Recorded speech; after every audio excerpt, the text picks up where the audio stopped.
GarageBand offers a bunch of plugins and effects for you to use on your audio tracks whenever you are making any type of audio project. And the great thing about these effects controls is not only can you use them as you are recording, but you can actually apply them after you've recorded and when you begin editing. This is very powerful because if you were, say, playing live music and you wanted to use a distortion, you would have to have the distortion pedal plugged in while you played the guitar and record that.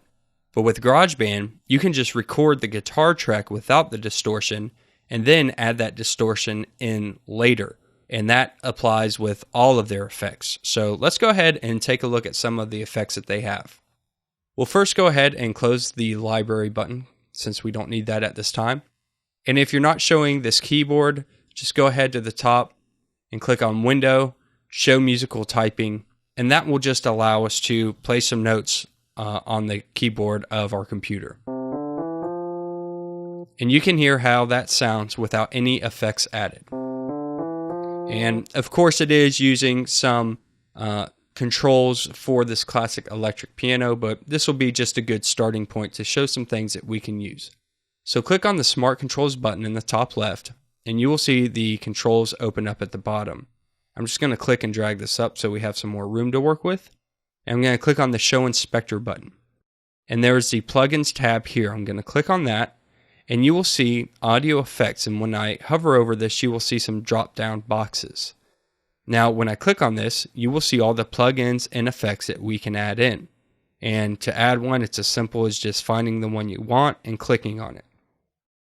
Once it's added, you will see that it has actually added it over here in our smart controls. So we can adjust it over here with knobs, or we can use the little display that pops up here, which gives you a little more control because it has some defaults. You can click on this and save defaults and pick different defaults. If you make one that you like, you can actually save that and call it up later. So that's really great. If you don't want to look at that, you can come down here and you click on this middle button.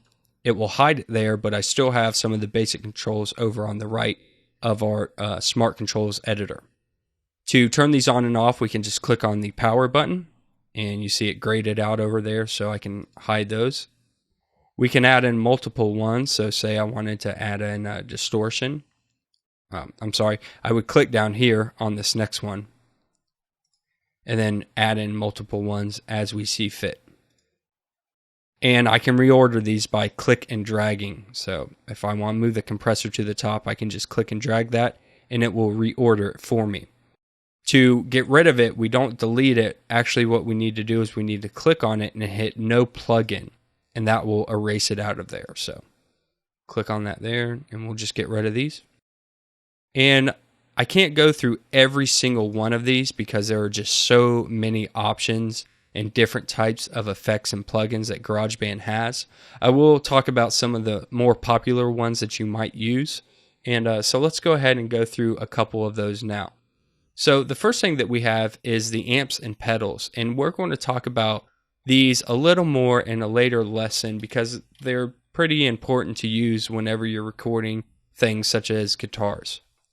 But we have an amp designer and a bass amp designer. And this is actually going to let you recreate amps within inside of GarageBand, and this includes the type of amp, the controls you can use, and even the placement of a microphone.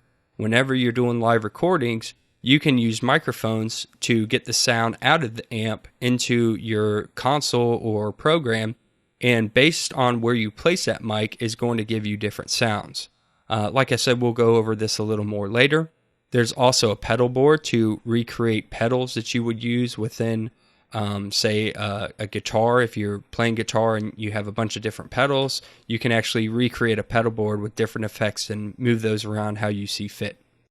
We have delays. Delay is going to add like an echo to your audio track. Distortion to distort the sound coming in. Dynamics to change like things such as the volume with compressors and noise gates. Compressor will kind of help keep your audio levels around the same. So if you have loud and soft parts of your audio, this helps kind of keep it uniform. Noise gate is great. to use if you have a bunch of ambient noise and things that you need to get rid of. But before you start adding these effects, that's usually one of the first ones you might want to use to kill some of that noise coming in. You can add an EQ to adjust frequencies. There's different filters, such as a fuzz wall and a spectral gate. Imaging for things like editing stereo. Modulation, which will kind of works like an echo or a delay, but it actually modulates a sound when it comes back in. So you see a lot of these used in guitar playing and keyboard playing, chorus, flanger, phaser, things like that. You can adjust the pitch. Reverb. This kind of gives it like an ambient sound. It's used a lot in vocal tracks, especially when singing. It creates this nice ambient sound so the vocal track doesn't sound just dry. Specialized, such as the exciter or the sub bass. Utility for adjusting the gain. And if we go to the bottom, I have the audio units installed.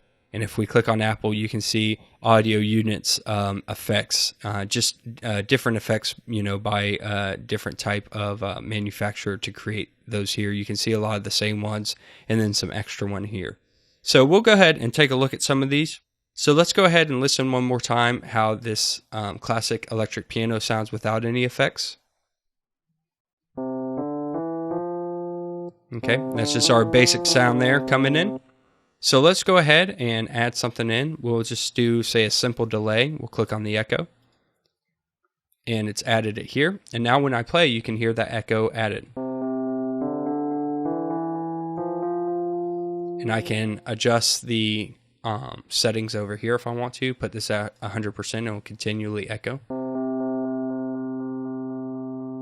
I can come over here and adjust the knobs if I want to.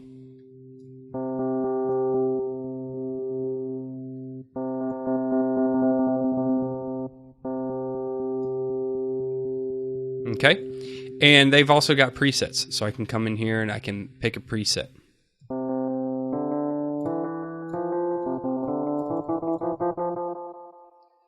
So that's an easy way to create some cool effects and different sounds for your audio tracks as you begin to both record and edit. Like I said, you can add these after you've done the recording, which is very powerful because you can tweak these and get them exactly how you want them to sound after you've done your recording. So very, very powerful tool. We'll take a look at some other ones, like say a distortion. We'll do an overdrive and might want to turn this down. These are usually pretty loud when they come in. I'll start low and I'll move it up as need be. Oh wait, let's pick one here. Let's do a heavy drive. And yeah, let's turn this down because it's probably going to be loud.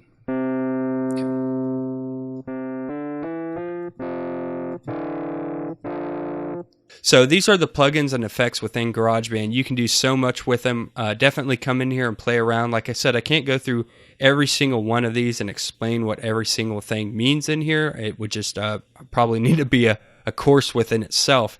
I definitely encourage you to play around with the settings, see what they do. If you're unsure of something, definitely go online and learn what modulation is. Learn what phasers do and flangers and EQs and de-essers and noise gates do. The more you learn this stuff, the more you know, the better your audio projects are going to be. And, a lot of people look at this stuff and they think that it might be too complicated, but the stuff's really not that complicated. You can normally just use your ear. If you come in here and start moving knobs around, you will hear what they do, like the phaser. You might not know what a phaser does, but just by clicking on it, you can immediately hear the effects. And hopefully that gets you started on using these effects within GarageBand. Like I said, you can put them at the end of the track. I can come in here with a clean guitar sound, play record my guitar, and then start adding in my pedals, my distortion, my phasers, and those different things, and get the sound exactly how I want it to be. So I hope that helps you out, and definitely have fun with these.